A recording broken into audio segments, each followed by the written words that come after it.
You're watching how to save Instagram draft reels to gallery. Open the Instagram app and tap the plus plus icon at the top or swipe right to open the camera. Select reel at the bottom. Record or upload your video clips and add edits as usual. When you are finished editing, instead of tapping share, tap the left arrow in the top left corner. A pop-up will ask if you want to save draft or discard. Tap Save Draft.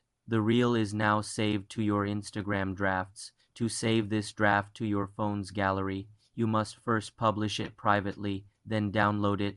Go to your profile and tap the menu 3 lines, then select your activity. Tap Archived, then select Drafts. Open the draft reel you want to save. Tap Next to proceed to the final share screen. Before sharing, set the audience to Only Me by tapping the audience selector likely followers or public and choosing Only Me.